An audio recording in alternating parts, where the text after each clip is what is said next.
नमस्कार, मैं सरला रावत सा और आप देख रहे हैं पब्लिक एक्सप्रेस न्यूज। स्वागत है आप सभी का। संसद में बजट सत्र के दौरान राष्ट्रपति के अभिभाषण पर चर्चा करते हुए कांग्रेस सांसद राहुल गांधी ने सरकार से कई सवाल पूछे थे। भारतीय जनता पार्टी के सांसद निशिकांत दुबे ने अब मंगलवार को लोकसभा में विपक्ष के नेता राहुल गांधी के खिलाफ कथित विशेषाधिकार हनन का नोटिस पेश किया है। उन्होंने लोकसभा स्पीकर ओम बिरला को एक चिट्ठी भी लिखी। राहुल गांधी के खिलाफ विशेषाधिकार हनन की कार्यवाही शुरू करने की अपील भी की है।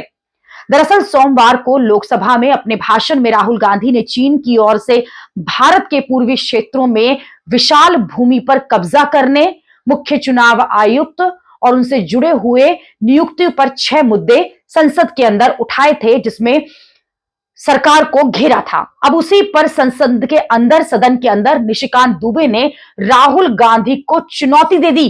कहा कि राहुल गांधी में अगर हिम्मत है तो वो अपनी बातों को साबित करें, वरना संसद से इस्तीफा दे दे। बीजेपी सांसद ने कहा कि राहुल गांधी ने न केवल बेशर्मी से अपने भाषण में ऐतिहासिक और वास्तविक तथ्यों को तोड़ा मरोड़ा है, बल्कि हमारे देश का उपहास करने और हमारे गणराज्य की प्रतिष्ठा को कम करने का भी प्रयास किया है। आगे निशिकांत दुबे ने यह भी कहा कि नेता प्रतिपक्ष ऐसा होना चाहिए जिसको संसद के कार्यों के बारे में, नियमों के बारे में, देश के बारे में, देश के प्रधानमंत्री के बारे में, देश की स्वतंत्रता के बारे में पूरी जानकारी होनी चाहिए। मैं बहुत ही दुखी मन से यह बात कहना चाह रहा हूं कि अपने चौथे कार्यकाल में मैं पहली बार ऐसा नेता प्रतिपक्ष देख रहा हूं जो दुनिया में भारत कैसे कमजोर हो, देश कैसे टुकड़े हों और विदेशी ताकतों के साथ मिलकर यहां के समाज को कैसे बरगलाया जाए, इसकी कोशिश कर रहे हैं।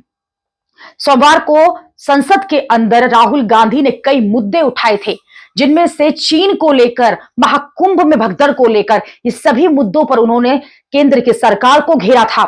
उसी बात पर जब जवाब देने की बात आई तो सांसद निशिकांत दुबे ने भी राहुल गांधी को घेरते हुए कहा कि वो जिस तरह की बातें करते हैं उनके पास उन बातों का कोई सबूत नहीं है।